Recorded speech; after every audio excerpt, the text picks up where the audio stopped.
Hello and welcome back. This will be the second CFD computational fluid dynamics video slash tutorial slash exploration with butterfly from the Ladybug tools in Grasshopper Rhino. Why do I say exploration? Well, yes, it looks promising on the first view and it works. It works, it does what I wanted. In this first script I put together, I learned from, or I tried to learn from the primer, which is online, which doesn't explain much. And but I also used the one of the example files, the outdoor airflow simulation, as an inspiration. Before we start to recreate this script together, I wanted to say that I'm also just a student, so I'm also learning the software. And what I tried here is to put a script together, which is for me the simplest possible script I could build in Butterfly, which gives you as a result. But we're not talking yet about how accurate that result is and if it makes sense. It looks as if it makes sense, but there's a lot more to that software. Fluid dynamics are extremely complex, and I can only scratch the surface in this stage I am. But in a way, this is a way I like to learn. I like to learn by doing it and trying to go through step by step and see what the different components do, and then try to understand. So we will rebuild this, and I will go through the different components. I will try to explain what they do as far as I can, but I left a lot of things out. Every tool where I don't have to provide, or where there's an optional slot to add another information, I left it out, because I wanted to just really go through and find the simplest way to move through this and get a result at the end. Okay, just for you to remember, if you haven't run it, if you haven't installed it yet, check out my first video on that, on Butterfly, and check out how to install. It takes a whole video for that. If you miss one step, it doesn't work. If you haven't run it yet, just go here. You can double click and run this the terminal, and it will create the environment. You only need to do that once, obviously, but you can do it as often as you want. And then what you also need to do is you need to run Rhino 7 as an admin. Run as administrator. That's important. Okay, I'm here, and I'll just create a new file, a new Grasshopper file. Just created these boxes, very simple. And first we need to link them to Grasshopper. So yeah, I have these boxes. I also have this plane. I need this plane as to help me to create the location for the test points or the probe points. And that's basically it. Whatever model you want, put it in there. I recommend something simple at the beginning, but yeah, you can try anything. So, and then we need the container for preps, for B-reps, sorry. And we're gonna just select multiple B-reps. Now they're here. I will already turn it off. I don't want to see the preview. It's there, that's enough for me. And then we go into Butterfly, and we actually go through as it is here. This is basically the workflow from left to right. And let's see here. We need butterfly, create butterfly geometry. Everything with an underscore on the left is mandatory input. This is, I love it with Ladybug because it's very clear. Geometry, so everything with an underscore in the front is, you need to give an input. If it's an underscore on both sides, It means it's mandatory, but it already has a default value. And the other things are optional.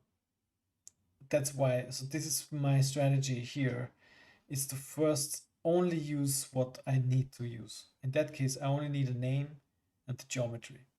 Name, we can add a panel.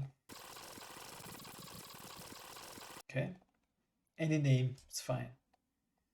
And then we can place this here. It worked already, and it's outputting a butterfly geometry. Next thing we need is a case. Create case from tunnel. That's what we want, because we want to create a tunnel. Geometry is for something else. I think it's for heat transfer. We're using this. Yeah, that already has more inputs. So here again, we need to have a name, project name basically. Let's copy this one. And wind tunnel work in progress. We need the butterfly geometry. So can plug this in here. This is optional, so I will not touch it. I will read about it and then refine the tunnel, the wind tunnel, or the simulation later when I understand what it means. We need a wind vector, so we just need to find the wind vector. What is the wind? Where's the wind vector? Here. Create. Everything is still in create. Butterfly wind vector. Can put this here. And we need a wind speed and the wind direction. And wind direction has already default. And I think it's just the X direction. But we need a wind speed. So let's put a wind speed. These are meter per seconds. Yes, meter per seconds. I'm gonna put in 10. That's quite strong already. So I have my wind speed, and so these are all optional. Run is not optional, so I need to run that thing. So let's add a toggle. And we can run that already, and it doesn't work.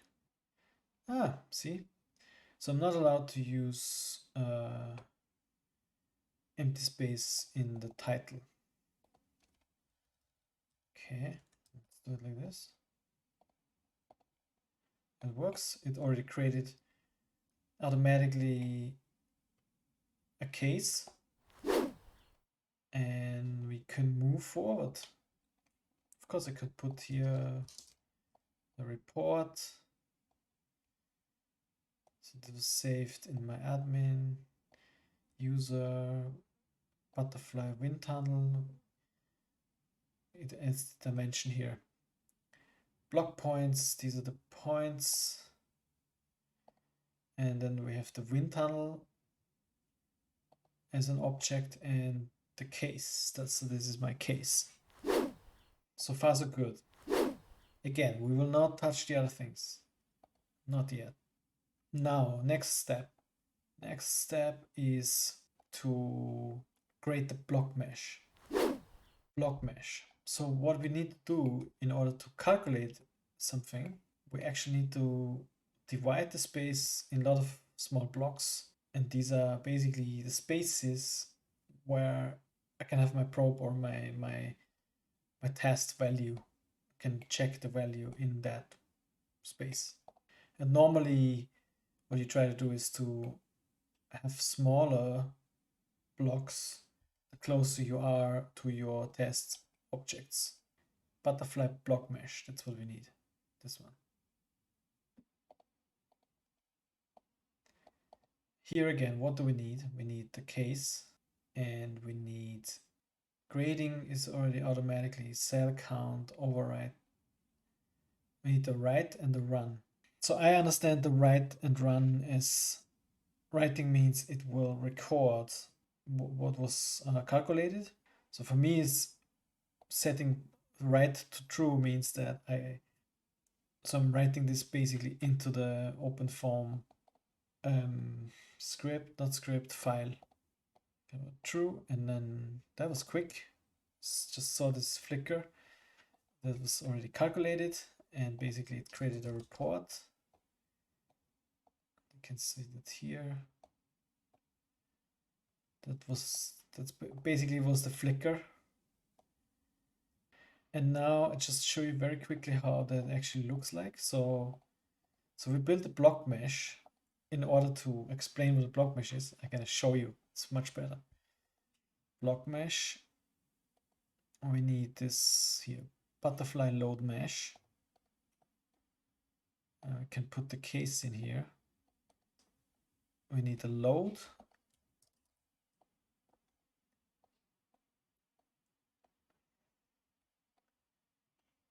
And created this thing here. So basically, and now if I do this, put this here, you can see, you can actually see the blocks. So normally what you try is to have grading. So the closer you get to your objects in your model, the smaller you want to have these blocks, and further out it can be bigger because the wind or water is less affected. So how to do that? It's actually here. So this time we actually go into in these optional things. So there is a tool. It's called butterfly grading. It's this one. Oh no, sorry. We need this one because we use the wind tunnel grading. Butterfly wind tunnel grading. So this helps me to refine my block mesh. I need the wind tunnel. And here I can put the cell size. That's very practical. Cell size, let's say 2. As a, I guess it's a minimum. They mean minimum with that. Cell size.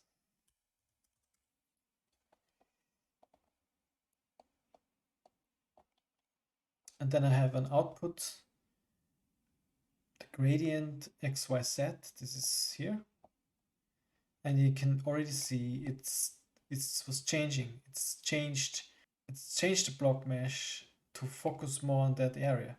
And we can also use the cell count here.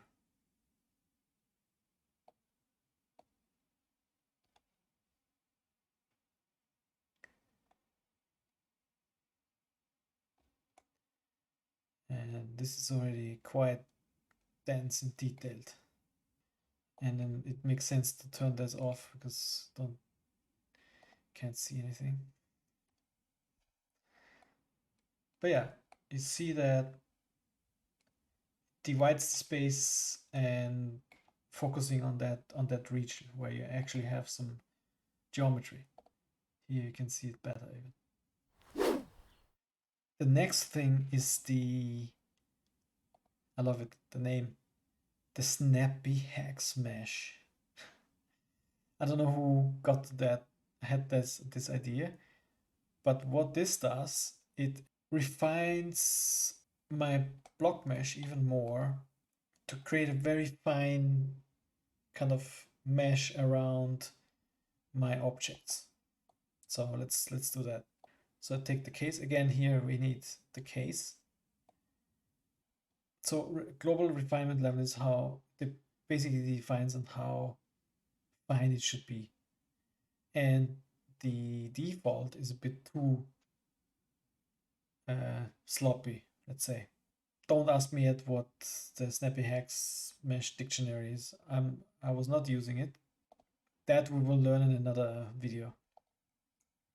And I need to research myself. So Snappy Hex Mesh. Okay, we need, yeah, the refinement level. And I just put here 1, 1. See, you need always a minimum and maximum. We take these from here. We're gonna need to write it. See, write changes to the folder. That's what it does. And we need to also run it. This might take already a bit longer.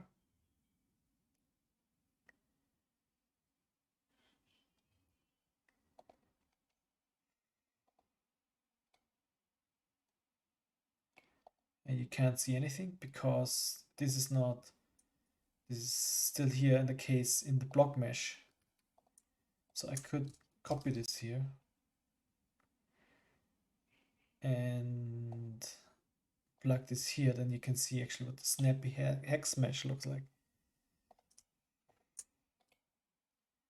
And this we just turn off.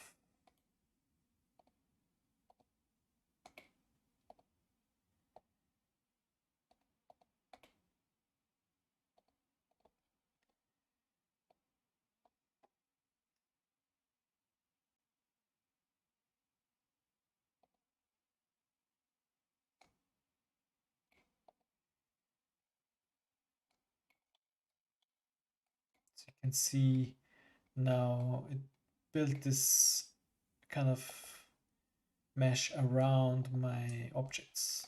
I can take that out. It looks like this. And of course, when I run a real serious analysis, then of course I need to go higher here. Just want to show you how that actually looks like when I use the inner mesh.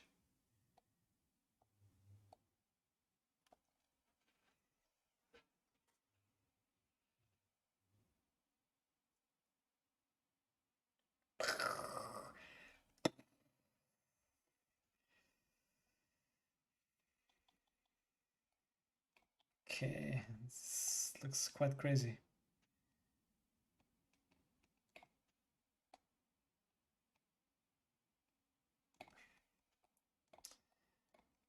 Snappy hex mesh.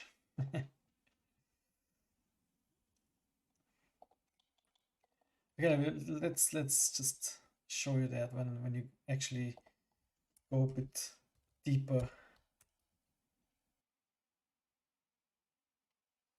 Yes. That looks crazy. Okay. Anyway, let's keep it more simple for now. Next, what do we need next? We need a solution. We already at the solution. Butterfly solution. That's one. There is turbulence and recipe in between, but we will talk about it in a minute. But not much. Solution here. That's where you actually then calculate your vectors, the velocity and the vectors and stuff. So we need a case again. And don't worry, after this it's getting exotic, because then I have a hard time to understand. Anyway, I got it to work somehow. We need this, we need a recipe. And that's where I took the inspiration from the example file, and we use a recipe here. So there are two. There's the heat transfer recipe. Of course, that's cannot be the one. So it must be the butterfly steady incompressible recipe. That's what we need. And this goes in here. And again, we need a write and a run. Okay, and then run.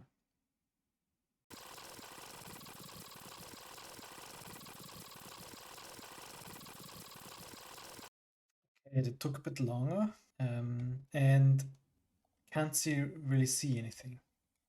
What we can do though is to actually check what's inside here. Let's check this here. So basically this is the whole program which ran. Here it says field operation and manipulation foam. Now we know where the name is coming from. OpenFOAM, the open source CFD toolbox. Actually, here's all the calculation. Anyway, so we need the solution, and we will look at this a bit more in detail in another video. What it did, basically, it created in each of these like small pockets it basically calculated the velocity. That's a very simple explanation. But let's keep it here for a while. What we need to understand now, how to make this thing visible in here. And that works with probes. So what we need to do, we need to actually define a point in space which we want to test with these values, which we just created.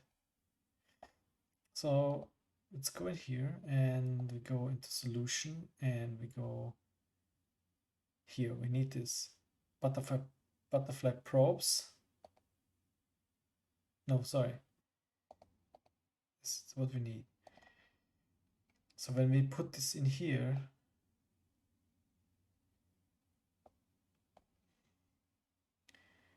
then we have, it's nothing yet. So what we need is we actually need to define, probes, we need to define locations in space, which we want to test. And for that, we actually use another Ladybug tool, which is gonna do this with the Ladybug generate grid, point grid. So this one, we use geometry. So let's put the B wrap here. We open our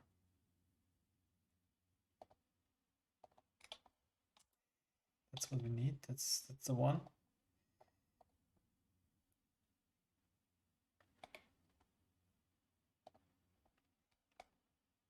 So we basically create a grid of points which are our probes or the location of the test point. Make a grid size here, same as in the other Ladybug tools. Maybe let's go for a little less first. These are my points. Yeah, vectors. Here's the mesh. I will flatten the mesh. I will not do anything. We don't only need one mesh. Points. We only have one mesh, so it's just one list of points. So we don't need to simplify. We don't need to flatten anything. It doesn't matter. It's gonna be the same. It would be different if there are more surfaces in here. Then we need to flatten our stuff. Yes. So, and now it's getting exotic because now I also have a slowly hard time to understand, but that's why we have the example files. And let's see what we did here. Yes, so what we need the butterfly solution parameters. So with that tool, it's sadly not really explained much online. So, but yeah, we need this butterfly solution parameters. These parameters can be edited while the analysis is running. Ensure to use valid values. Butterfly does not check the input values for accuracy. And that's why I told you before, I'm also a student. Don't use this simulation for a real project. Not yet. We will get there at some point, but this is just a start. Here, so we have the recipe. There's some stuff here like turbulence properties. We'll also not go through that now because it's too early. What I do though here is I will click this off. I will hide this again. I will also turn off the preview for this one. And I can always see my points if I want. And now we need the solution parameters. Solution parameters.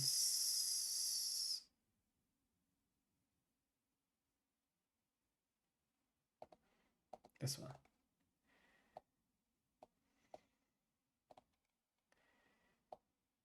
That goes here.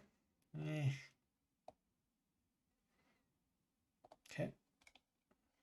And let's continue. We need a control dictionary. There is only one thing here, so I guess it's the thing what I need.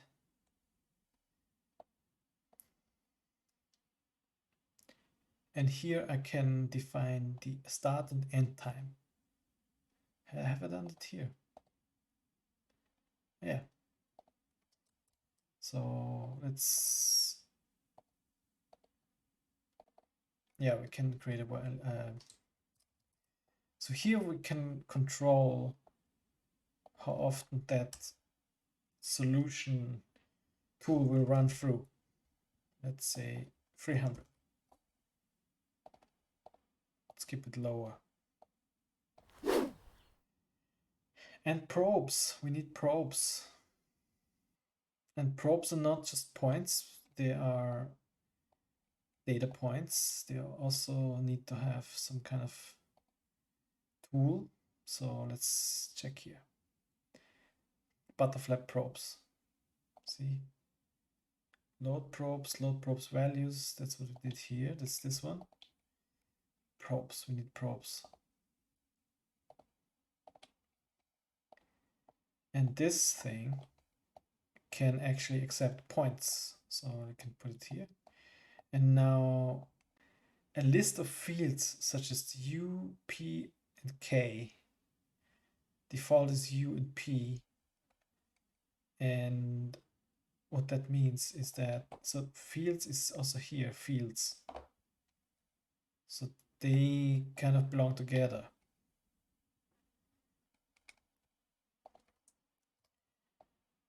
So I will put in here, I mean, I know already by trying, but these are my fields. And it says here, a list of fields such as U, P, or K. So I put in U and also here. So basically identify the same field. And now let's run that again.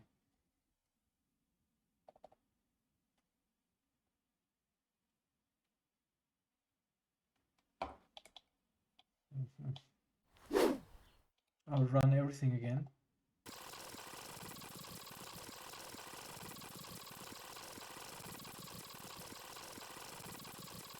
Just turn on my boxes here. And maybe, you know what I do? I'm gonna delete some just so this whole thing runs a bit faster.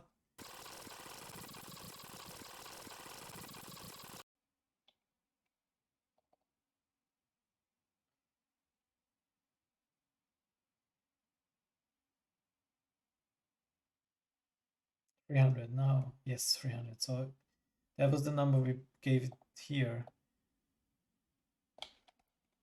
So the time steps of 300. That's basically the iterations it took. And now this also looks better. So now we have the solution works. It identified the field as U as we put it in here. And we have a list of values, 620 values. This is the amount of points on the probes, basically. And now we just need to make it visible. So what we need is, we need first vector and points.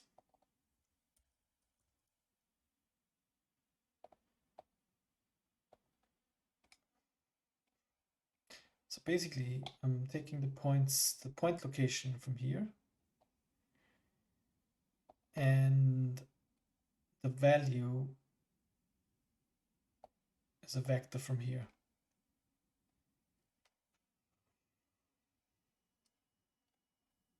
And here we can use display and use the vector display EX.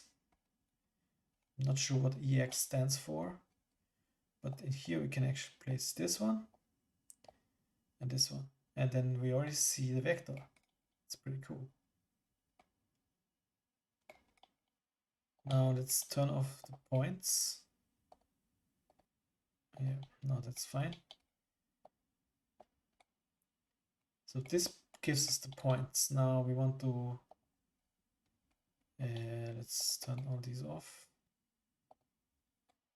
And now we want to color this. How can we color it? So we need to have the lowest and the highest point. Also, what we want to do, let's add a multiplier here.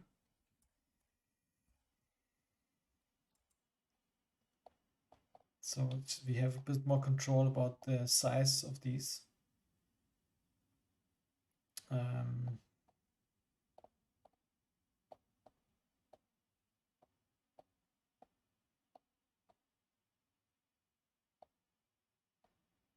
Yes.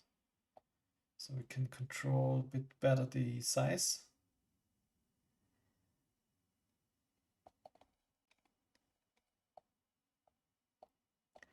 But now if we want to color it based on the length of the vector, we would need to find out the maximum and minimum of these first. So vector length, get from here. So this basically gives us a list of the length of the vector or vectors, and that we can use to create a domain, right? Now we need first bounds.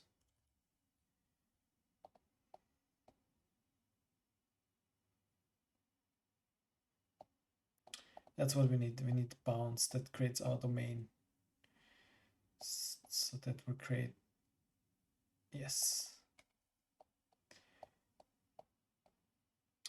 And from here, we're gonna deconstruct that domain.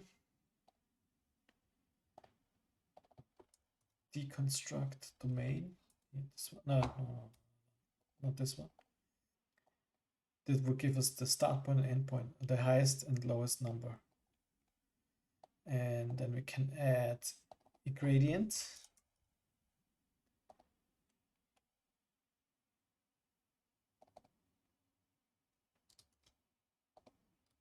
I don't know why it always adds this.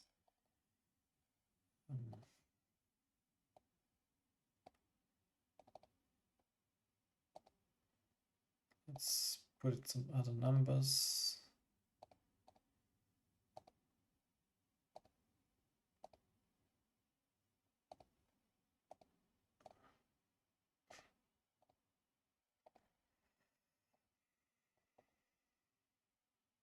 And then we have start point, the lowest is blue and the highest is red.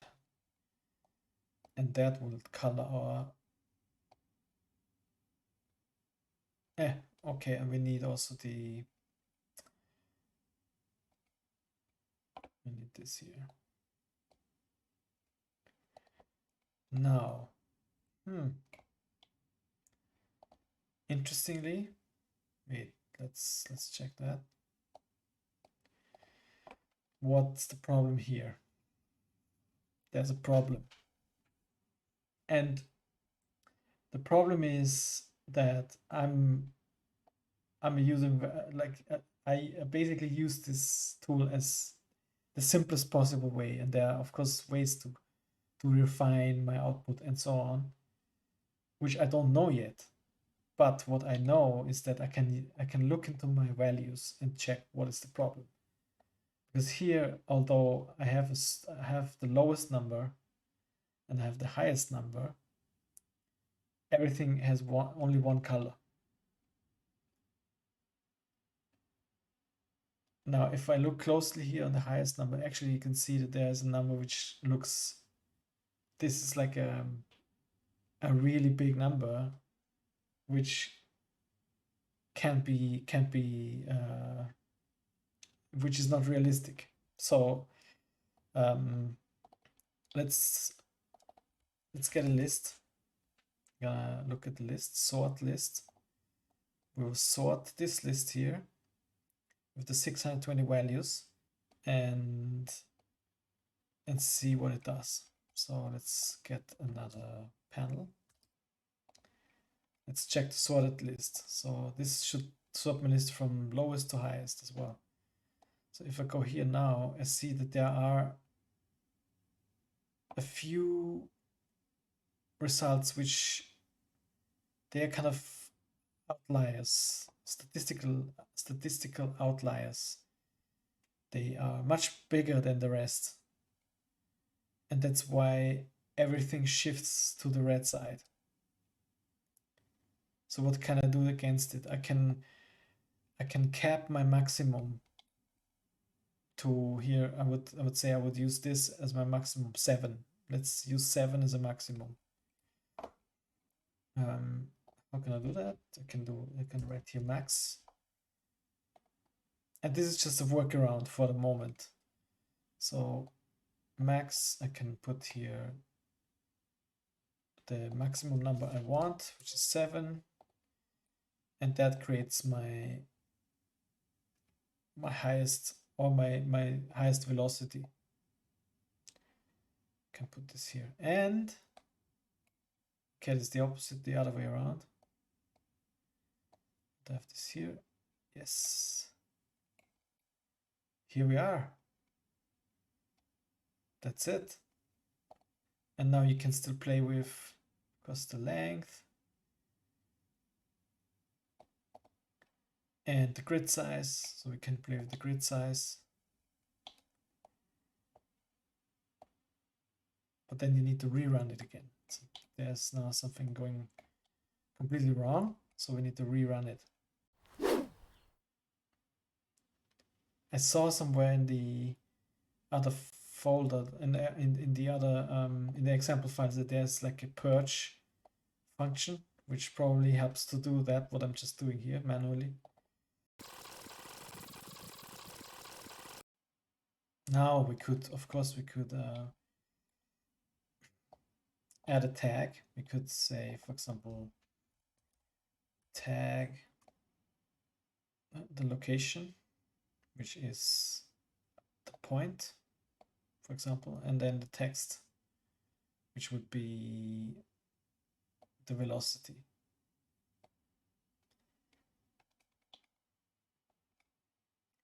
And that would give me the velocity. But of course, there are other ways to do that. We can look at that in other videos. But you know, let's add something different. Let's see how that works here.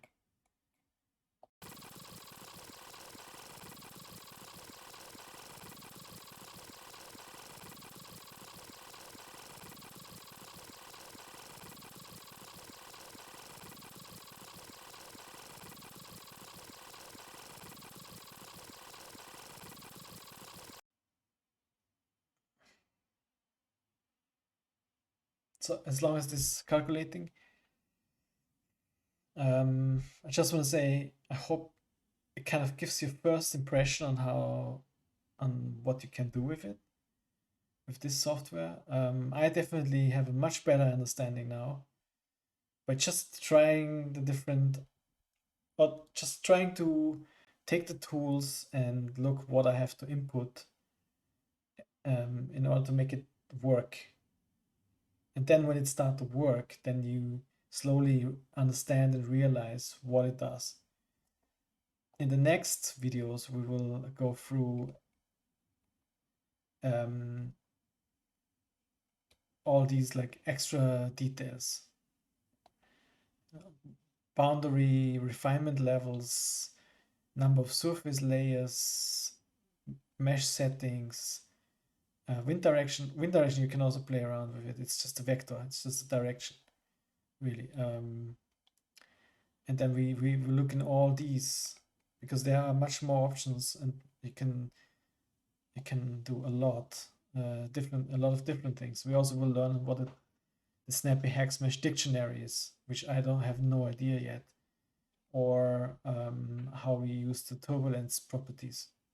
So all these things will come in the next step. For now, we just made it work, and that was the most important for me. Is this still running? Yeah, it's still running.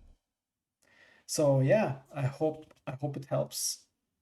and if somebody has already has more experience, please tell us, tell us what you already know. I mean, I again, I'm also just a student.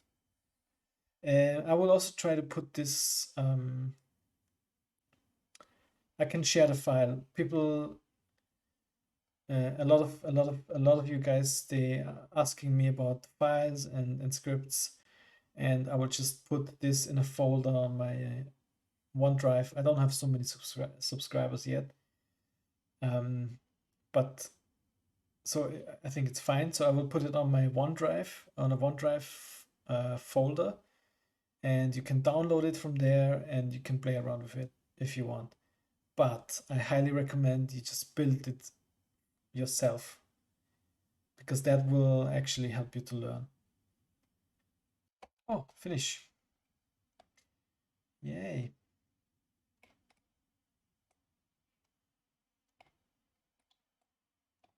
Looks just a bit more finer. Yeah, it's pretty cool. Okay, let's try one more thing. I want to know what's happening if I change this here.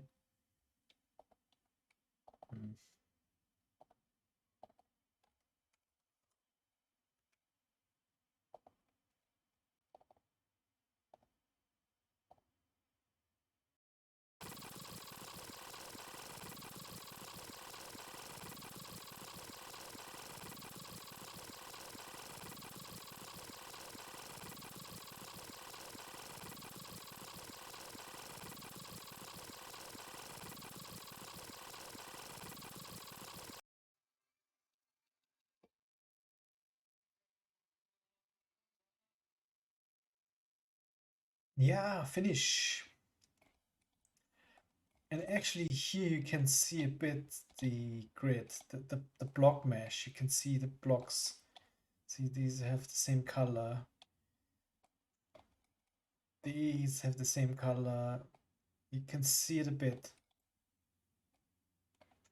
Let's make this smaller here.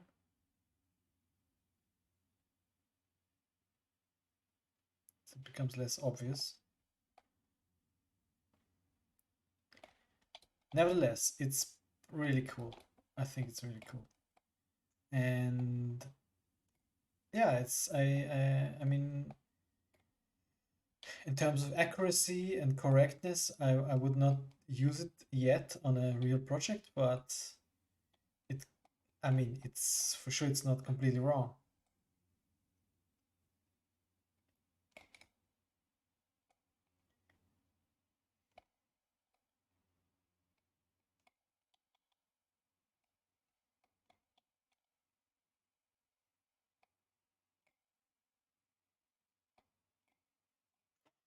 Hey, that's it. Let's catch up next time. See you.